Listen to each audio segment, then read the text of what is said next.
Chapter 2, Contents of the Gita Summarized.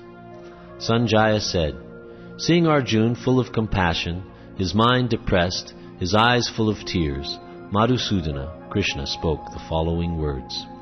The Supreme Personality of Godhead said, My dear Arjuna, how have these impurities come upon you? They are not at all befitting a man who knows the value of life. They lead not to higher planets, but to infamy. O son of Pritha, do not yield to this degrading impotence. It does not become you. Give up such petty weakness of heart, and arise, O chastiser of the enemy. Arjuna said, O killer of enemies, O killer of Madhu, how can I counterattack with arrows in battle men like Bhishma and Drona, who are worthy of my worship? It would be better to live in this world by begging than to live at the cost of the lives of great souls who are my teachers. Even though desiring worldly gain, they are superiors. If they are killed, everything we enjoy will be tainted with blood. Nor do we know which is better, conquering them or being conquered by them. If we killed the sons of Dhritarashtra, we should not care to live, yet they are now standing before us on the battlefield. Now I am confused about my duty, and have lost all composure because of miserly weakness. In this condition, I am asking you to tell me for certain what is best for me. Now I am your disciple, and a soul surrendered unto you. Please instruct me. I can find no means to drive away this grief which is drying up my senses. I will not be able to dispel it, even if I win a prosperous, unrivaled kingdom on earth, with sovereignty like the demigods in heaven. Sanjaya said, having spoken thus, Arjuna, chastiser of enemies, told Krishna, Govinda, I shall not fight, and fell silent. O descendant of Bharata, at that time Krishna, smiling in the midst of both armies, spoke the following words to the grief-stricken Arjuna. The Supreme Personality of Godhead said, While speaking learned words, you are mourning for what is not worthy of grief. Those who are wise lament neither for the living nor for the dead. Never was there a time when I did not exist, nor you, nor all these kings, nor in the future shall any of us cease to be. As the embodied soul continually passes in this body from boyhood to youth to old age, the soul similarly passes into another body at death. A sober person is not bewildered by such a change. O son of Kunti, the non-permanent appearance of happiness and distress, and their disappearance in due course, are like the appearance and disappearance of the winter and summer seasons. They arise from sense perception, O scion of Bharata, and one must learn to tolerate them without being disturbed. O best among men, Arjuna, the person who is not disturbed by happiness and distress, and is steady in both, is certainly eligible for liberation. Those who are seers of the truth have concluded that of the non-existent, the material body, there is no endurance, and of the eternal, the soul, there is no change. This they have concluded by studying the nature of both. That which pervades the entire body you should know to be indestructible. No one is able to destroy that imperishable soul. The material body of the indestructible, immeasurable, and eternal living entity is sure to come to an end. Therefore fight, O descendant of Bharata. Neither he who thinks the living entity the slayer, nor he who thinks it the slain is in knowledge. For the self slays not, nor is slain. For the soul there is neither birth nor death at any time. He has not come into being, does not come into being, and will not come into being. He is unborn, eternal, ever-existing, and primeval. He is not slain when the body is slain. O Partha, how can a person who knows that the soul is indestructible, eternal, unborn, and immutable kill anyone or cause anyone to kill? As a person puts on new garments, giving up old ones, the soul similarly accepts new material bodies, giving up the old and useless ones.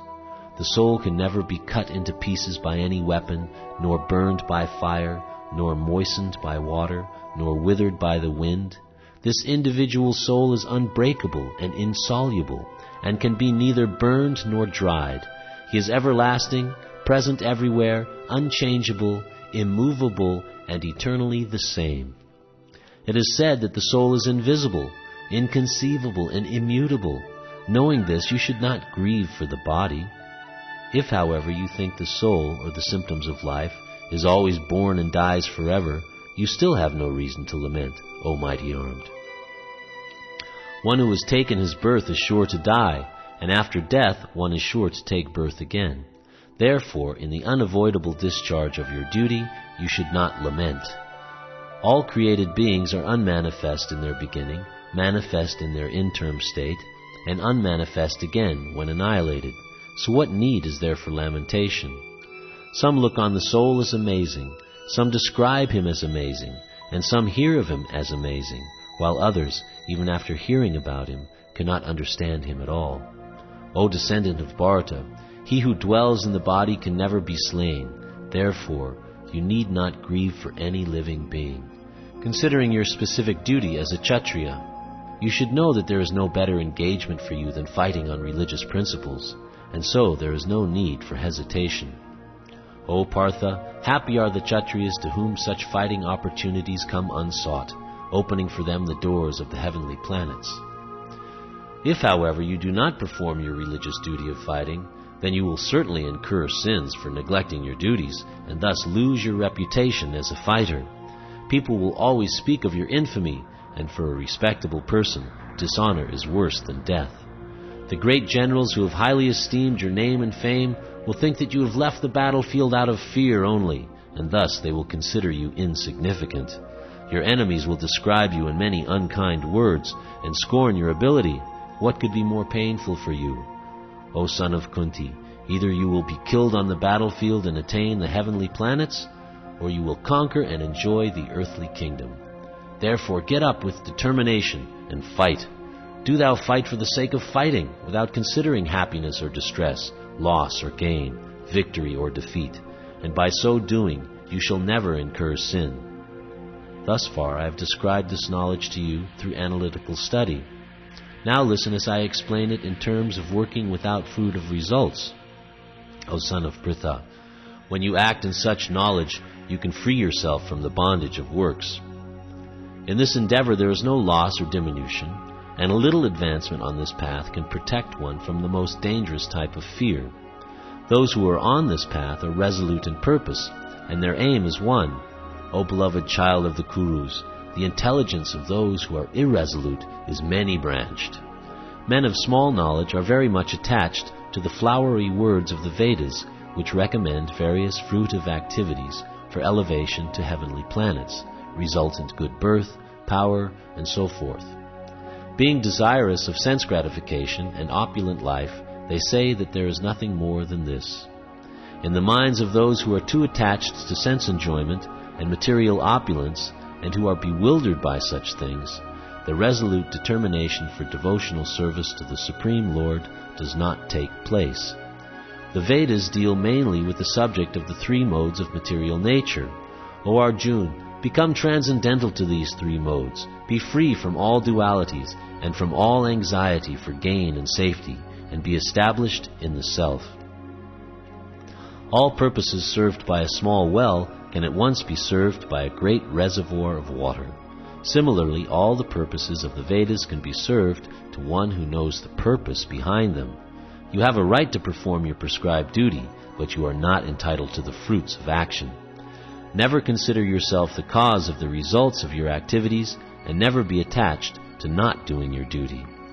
Perform your duty equiposed, O Arjuna, abandoning all attachment to success or failure. Such equanimity is called yoga.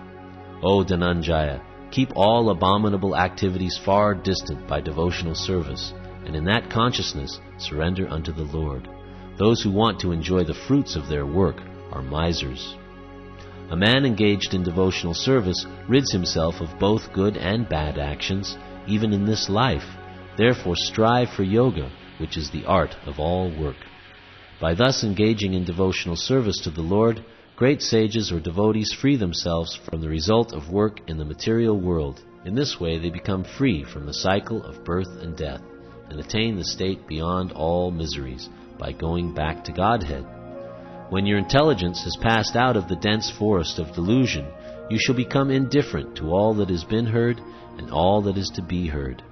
When your mind is no longer disturbed by the flowery language of the Vedas, and when it remains fixed in the trance of self-realization, then you will have attained the divine consciousness. Arjuna said, "O Krishna, what are the symptoms of one whose consciousness is thus merged in transcendence? How does he speak, and what is his language? How does he sit, and how does he walk?" The Supreme Personality of Godhead said, "O Partha, when a man gives up all varieties of desire for sense gratification, which arise from mental concoction, and when his mind, thus purified, finds satisfaction in the self alone, then he is said to be in pure transcendental consciousness. One who is not disturbed in mind even amidst the threefold miseries, or elated when there is happiness, and who is free from attachment, fear, and anger, is called a sage of steady mind. In the material world, one who is unaffected by whatever good or evil he may obtain, neither praising it nor despising it, is firmly fixed in perfect knowledge. One who is able to withdraw his senses from sense objects, as the tortoise draws its limbs within the shell, is firmly fixed in perfect consciousness. The embodied soul may be restricted from sense enjoyment, though the taste for sense objects remains, but ceasing such engagements by experiencing a higher taste, he is fixed in consciousness. The senses are so strong and impetuous, O Arjuna, that they forcibly carry away the mind even of a man of discrimination who is endeavoring to control them. One who restrains his senses, keeping them under full control, and fixes his consciousness upon me, is known as a man of steady intelligence.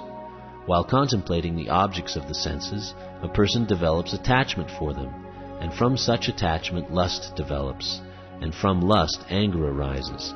From anger complete delusion arises, and from delusion bewilderment of memory. When memory is bewildered, intelligence is lost, and when intelligence is lost, one falls down again into the material pool. But a person free from all attachment and aversion, and able to control his senses through regulative principles of freedom, can obtain the complete mercy of the Lord. For one thus satisfied, in Krishna consciousness, the threefold miseries of material existence exist no longer. In such satisfied consciousness, one's intelligence is soon well established. One who is not connected with the Supreme, in Krishna consciousness, can have neither transcendental intelligence nor a steady mind, without which there is no possibility of peace, and how can there be any happiness without peace? As a strong wind sweeps away a boat on the water, even one of the roaming senses on which the mind focuses can carry away a man's intelligence. Therefore, O mighty armed, one whose senses are restrained from their objects is certainly of steady intelligence. What is night for all beings is the time of awakening for the self-controlled, and the time of awakening for all beings is night for the introspective sage. A person who is not disturbed by the incessant flow of desires that enter like rivers into the ocean, which is ever being filled but is always still, can alone achieve peace, and not the man who strives to satisfy such desires. A person who has given up all desires for sense gratification, who lives free from desires, who has given up all sense of proprietorship, and is devoid of false ego, he alone can attain real peace. That is the way of spiritual and godly life, after attaining which a man is not bewildered. If one is thus situated, even at the hour of death, one can enter into the kingdom of God.